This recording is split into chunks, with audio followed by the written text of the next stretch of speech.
My wife has been peeking at me from around corners and behind furniture. It's gone from weird to terrifying. My wife Lynn and I have been together for 6 years and married for 11 months. Our entire history together has been very normal and never once have I noticed any weird behaviors or red flags. I can't stress enough how out of character this whole thing is for her. Lynn is very kind, intelligent, and thoughtful. She's always been the no-nonsense type of person. Being childish or trying to scare me is not something she'd normally do. She doesn't even like watching horror movies. When we first started dating, she agreed to watch The Shining with me because she knew how much I loved horror. She was so scared that she didn't even make it through half of the movie before we had to turn it off.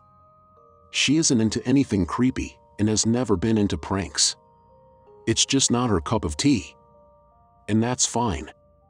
But that's what was so strange about this. It's just so unlike her. I should also add that she never had any mental health issues, and as far as I'm aware, it doesn't run in her family. I know some people are able to hide their mental health problems, but in the 6 years we've been together, I think I'd have seen some sort of sign. 2 months ago, I was in the kitchen making myself some coffee before work. I was running a bit late that morning and knew I wouldn't be able to make it to Dunkin' Donuts for my usual morning fix. I took a sip of my coffee as I hurried down the hall towards the front door when I happened to notice Lynn peeking at me from around the corner ahead of me. I could only see her eyes and a strand of her long dark hair hanging against the wall. The rest of her body was concealed behind the corner. I nearly spilled my coffee when I saw her. I did burn the shit out of my lips. "Geez, Lynn," I said, wiping a few drops of coffee from my pants. "You scared the shit out of me." She immediately popped out of view like a little kid that had been caught. I heard her scurry off towards the living room, and by the time I got to the front door, she was out of sight. It was really weird, and just totally out of character for her, like I said, but I also found it kind of funny that she was being more playful and a little less serious. I shouted that I loved her, and called her a weirdo. As I shut the door behind me, I heard her laughing. Her behavior was a bit odd, but it certainly wasn't something to call a priest over. I forgot about it by lunch, and by the time I got home she was her normal self. I didn't bring it up, and neither did she, and life went on. The next incident happened 3 days later. It was around 2 a.m. and I had woken up to get a drink. I was standing at the kitchen island, jug of OJ in hand, when I felt a strong feeling that I was being watched. For whatever reason, I looked down at the floor and saw my wife's smiling face staring back. She was peeking at me from the other side of the island, staring up at me with wide, unblinking eyes and grinning. Grinning like the Cheshire Cat. I screamed, I'll admit it. Not out of irritation, but fear. For some reason at that moment I was scared. At the sound of my scream, Lynn scuttled backwards out of my view, her hands and feet smacking the tile floor as she hurried out of the kitchen on all fours. I didn't run after her, or even yell after her. I just stood there frozen in shock, wondering what fuck had possessed her to do that. It took me a little longer than I'd like to admit to go back upstairs, but I eventually did. When I got to our bedroom, Lynn was lying on her side, asleep. Or at least pretending to be. I stood there for a while, watching her breathing to be sure she really was asleep.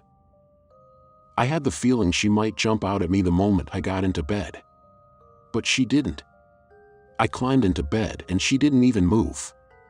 Her breathing was soft and deep, and I was starting to wonder if I'd dreamt the whole thing.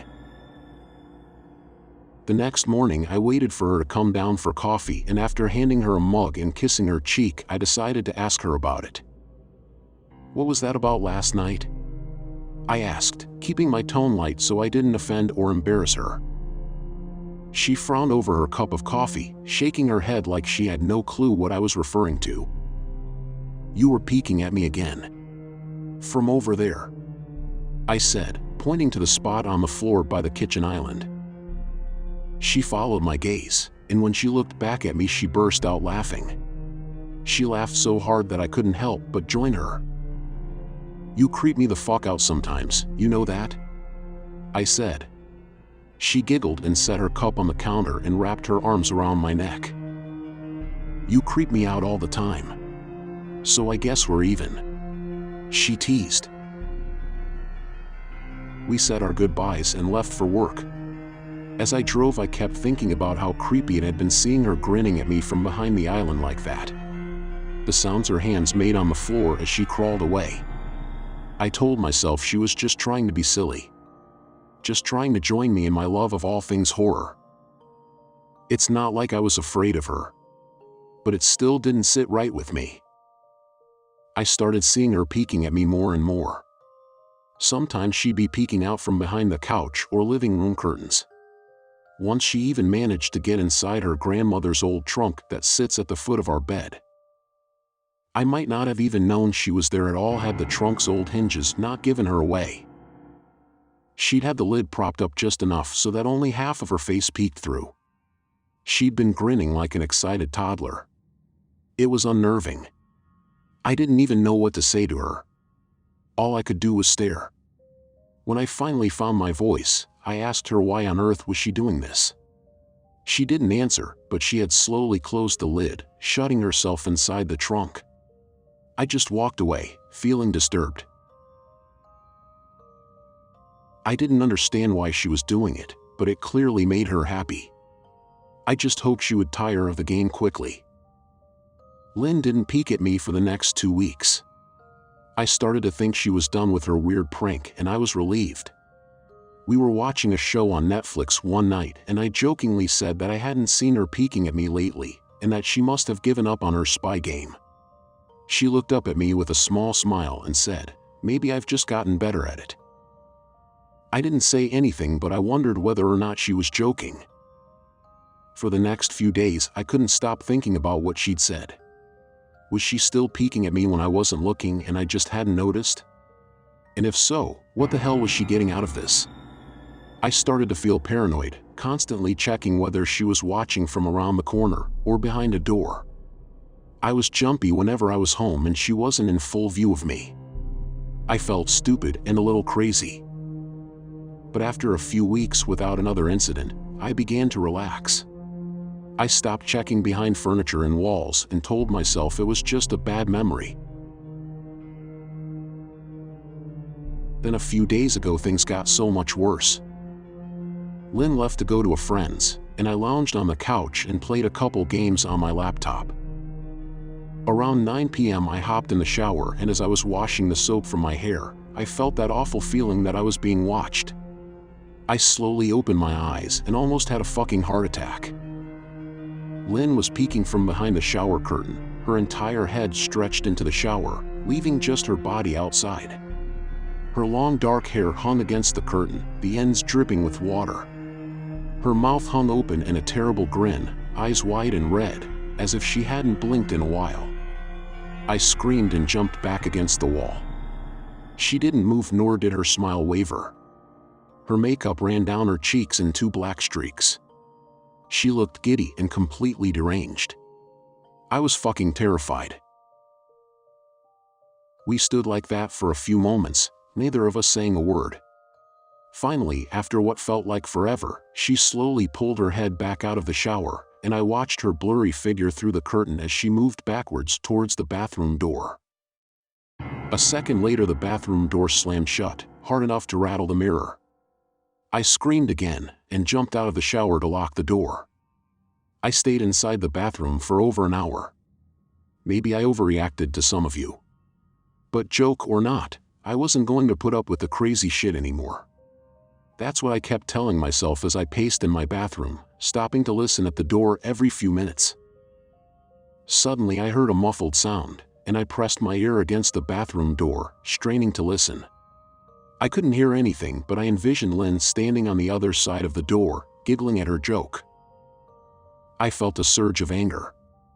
I was beyond pissed at being made to feel scared in my own house, and made to hide in the bathroom for an hour. All for what? Some joke?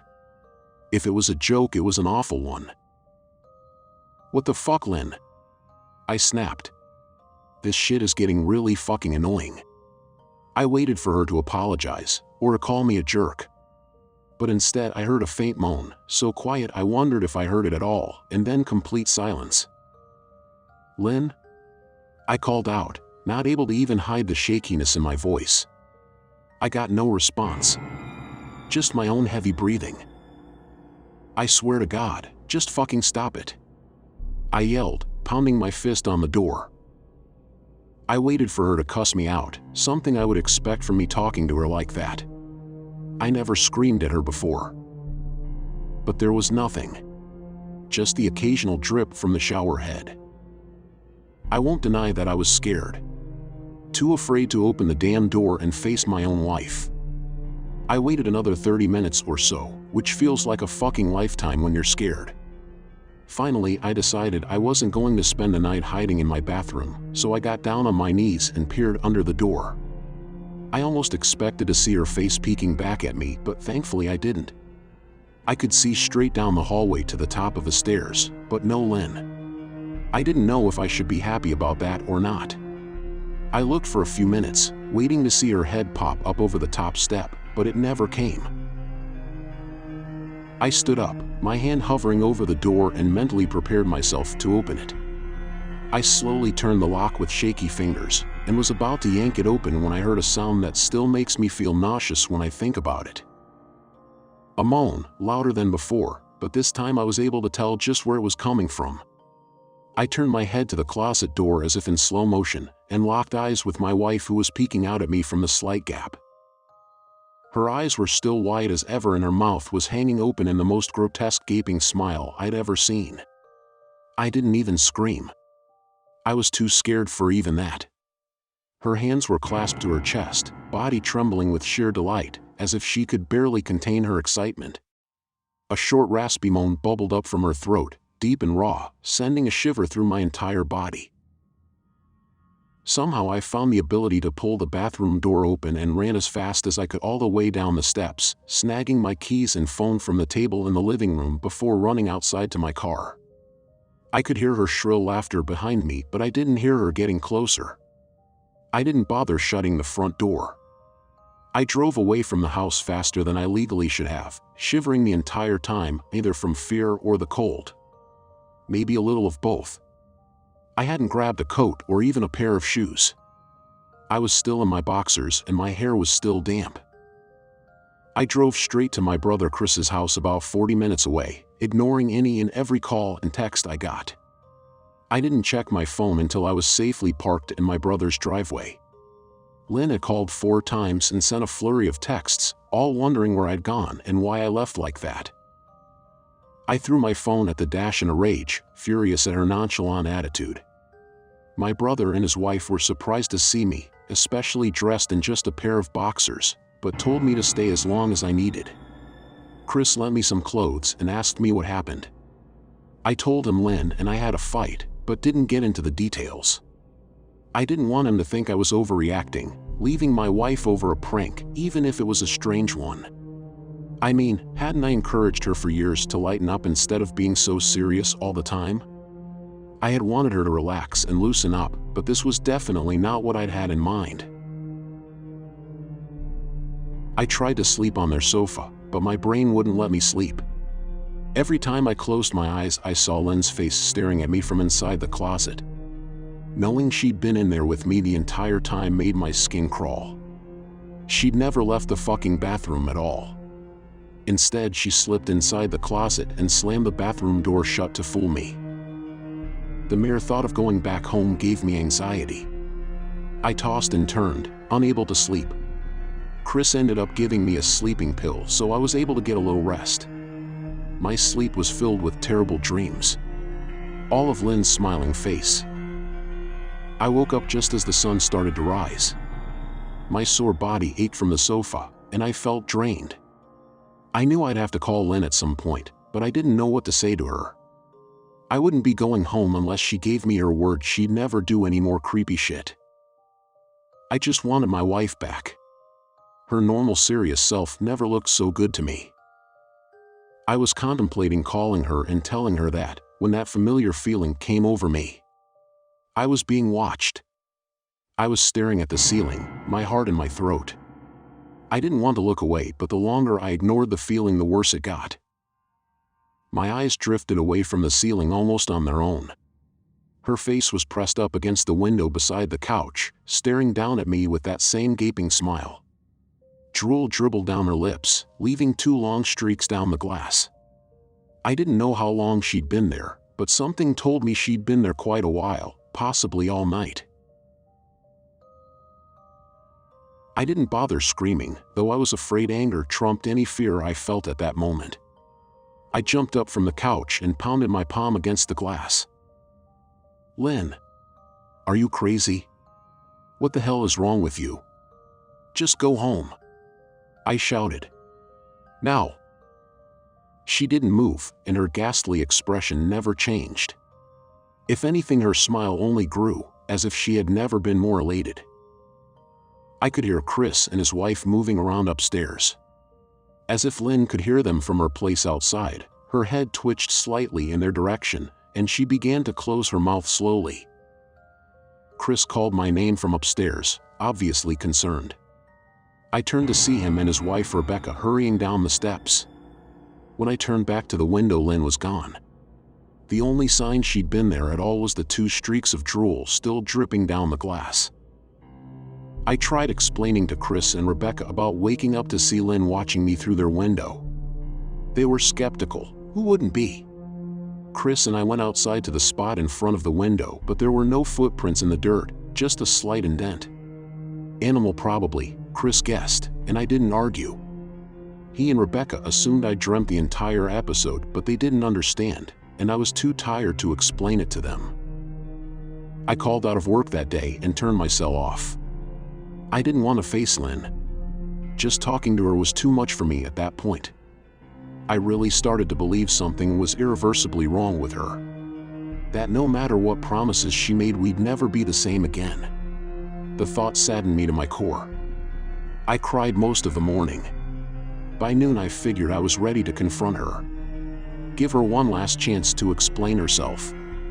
I could at least give her that after 6 years, I told myself. I turned my phone on and saw the dozens of texts she'd sent, all from a seemingly concerned wife. "Can we talk? I love you. Please call me. I'm really worried. Can you answer? Just come home." And more of the same. All texts telling me she loved me, and she wanted me home. How worried she was, not a damn one addressing the crazy shit she pulled. Like she hadn't been acting like a character from a Stephen King book. Even her texts were different. She normally texted novels just to tell me to pick up a loaf of bread. You'd think she'd have more to say to me after her bizarre shenanigans. I know it probably seems childish to some of you who are miles away from this situation. But if you saw the way Lynn had looked at me, how she scampered away on all fours like some wild animal, grinning at me from inside the closet like a lunatic, then I think you'd find my reaction was warranted. I ended up staying with Chris and Rebecca for another night. I didn't wake up yesterday until afternoon, and thankfully I didn't see Lynn's face watching me through the window. I don't want to pry, because it's not my place.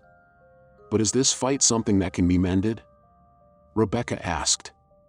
She'd made us both a sandwich for lunch, and I knew she wanted to breach the subject without seeming to be nosy. I don't know. She's like a different person, I said, choosing my words carefully. I still wasn't ready for her or Chris to know the full extent of the batshit craziness I had been dealing with. People change, Ben. But she's still the same woman you married. Maybe you both just need to talk through your issues. Whatever's going on, I'm sure it can be fixed, she said, ever the peacemaker. I think it's beyond that now. I don't think talking would help. I just don't trust her, I said. The words stung in my heart. I missed and loved my wife. But how could I live with someone like that? Living in constant fear didn't sound too appealing. Lynn loves you. She has to be absolutely crushed, she said. I don't know about that, I said. Well, she certainly seemed like it to me. I've never seen her so upset. Very much unlike the Lynn I know," Rebecca said, shaking her head sadly. It took a full minute for her words to really sink in, and when they did, I felt dread worming its way through my skin. "Wait. What do you mean? You saw her? You saw Lynn?" I asked, my mouth suddenly dry. Rebecca nodded casually as if that fact wasn't nightmare fuel. Maybe for her it wasn't. "She stopped by this morning just after Chris left for work," she said, cleaning the plates from the table. "I didn't see her car though. Maybe she took an Uber or something." "Beck, what did she say? Did she come inside?" I asked, sweat starting to break out on my forehead. I began looking around, examining corners as though a predator lurked behind them. "No. She just asked if you were awake yet, and I said that you weren't. I asked if she wanted me to wake you, but she said no. Just said to let you sleep," she said as she washed the dishes. "That's all? She didn't say anything else?" I asked. "No. She looked awful though. Like she hadn't slept in days. I think you should call her." I got up from the table and thanked Rebecca for lunch. I felt a little bit better at the knowledge that at least she hadn't come inside. Still, I needed to double-check that the doors were locked. I sat for a while trying to figure out what to do next. I didn't want to go home, but I felt that I owed it to Lynn to help her if I could. Hadn't I sworn an oath to love and honor her through sickness and in health? Clearly she was very sick. If she was sick, which I truly believed she was, I had to try and get her the help she needed. But I didn't even know where to start. I didn't want to call the police, and besides, what the hell was I going to tell them? That my wife was peeking at me? That she was being creepy? As bizarre as she'd been, she still hadn't committed any crime. Not yet anyway. The police would have probably said that I was overreacting. But this wasn't some prank. It felt wrong. Dangerous even. Like something sinister lurked beneath her smile. I knew as her husband I was well within my rights to have her committed, but what if she simply acted normal in their presence? She'd obviously been able to fool Rebecca into thinking she was just a concerned wife. As long as the doctors didn't find her a danger to herself or others, they'd have no choice but to release her after 72 hours. I felt lost and overwhelmed. So I did what any husband in my position would do. I called her mother. I didn't want to, believe me. Her mother, Marianne, and I were never on the best of terms. We'd never fought or anything like that. She just wasn't a very warm person, and wasn't really easy to get along with. She hardly ever smiled, and when she did, only her lips would move into a thin-lipped smile, leaving her eyes as blank as before. She gave off this aura that felt like she was permanently on the offensive. I'd only met her twice, and both times were for such short visits. I got the impression she didn't approve of me for her daughter. Lynn always ushered us out quickly, as she didn't want me to feel uncomfortable, which I was grateful for. Being in her mother's company felt almost unbearable. Like walking on glass. I was glad when we moved 3 states away so we didn't have to see her often. I was happy to avoid the woman, but I needed her help. I really didn't want to talk to her at all, but I had to talk to someone, and someone who knew Lynn better than I did. So I grit my teeth and did what I had to. "Yes?" she answered, already sounding irritated. "Marianne, it's me, Ben. Do you have a minute to talk?" I asked. I could hear her cluck her tongue in irritation. "I'm in the middle of writing some checks, but if you insist, I suppose I can spare a moment." "What is it that you want to discuss, Benjamin?"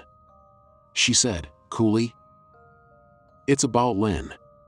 She's been acting strangely, and I was wondering if you had any idea whether there was something." I was quickly interrupted.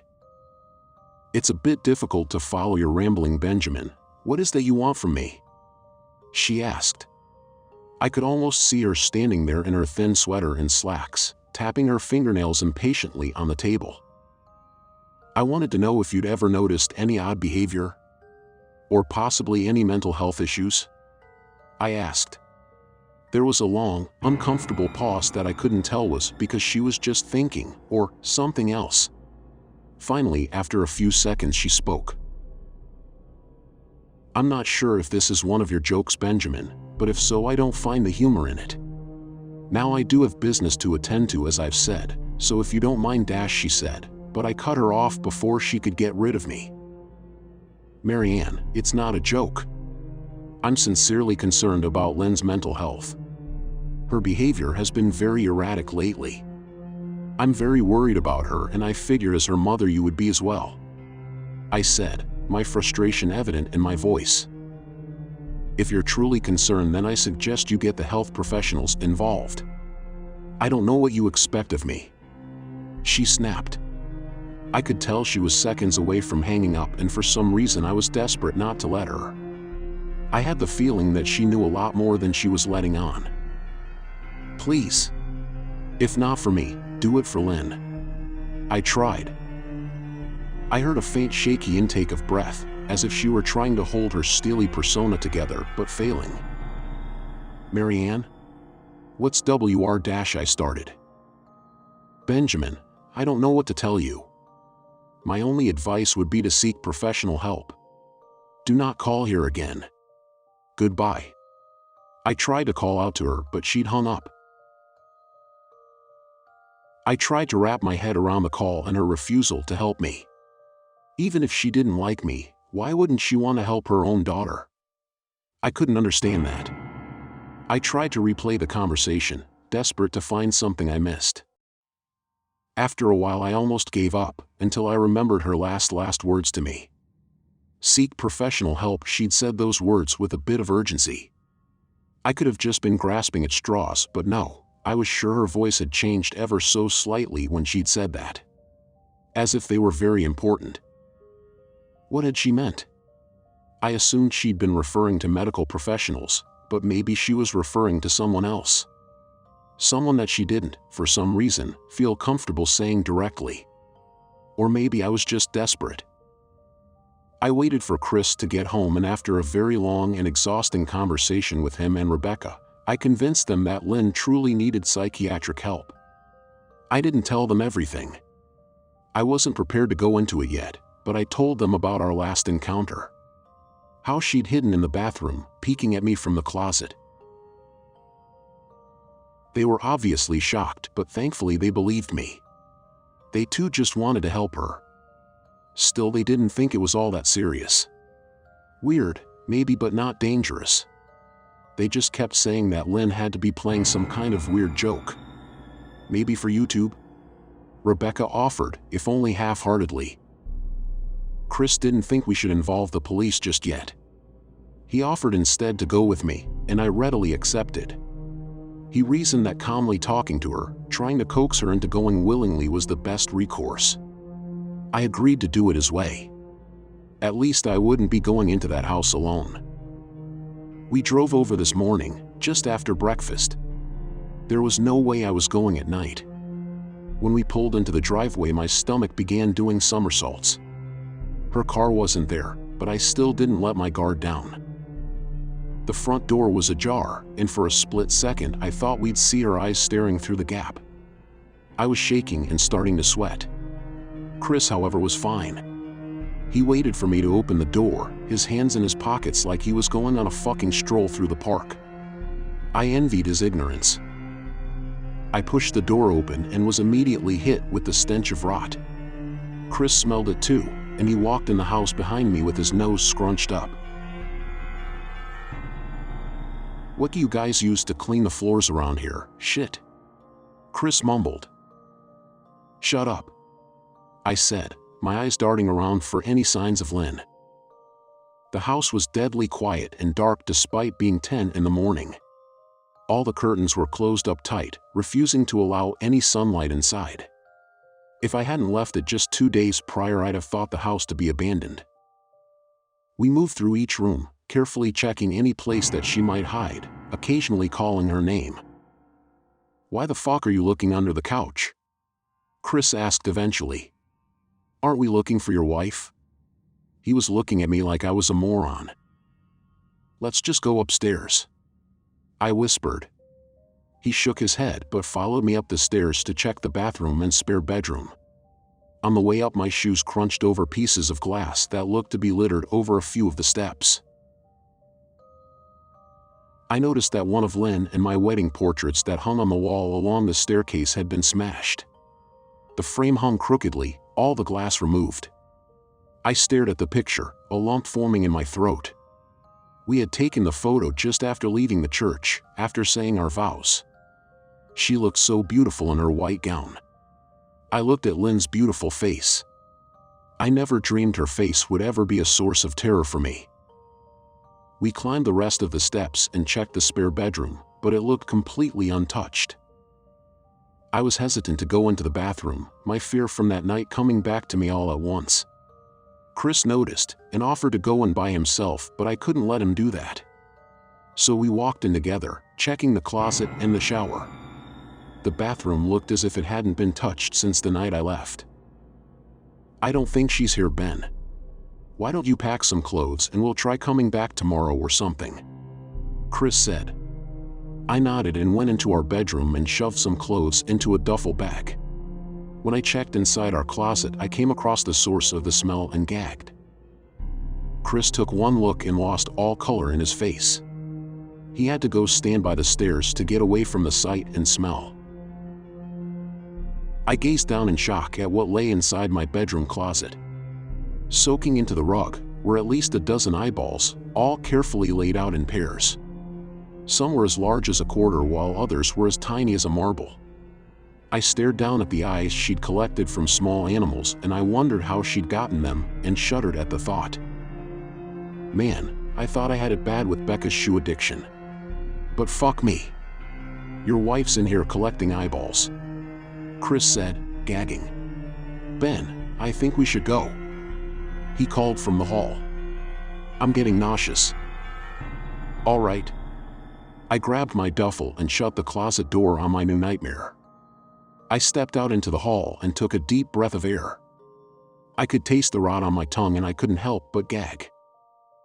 Who the fuck lines up eyeballs in their closet like that? Chris mumbled. I tried to tell you she needed help, I said. She doesn't need help, Ben.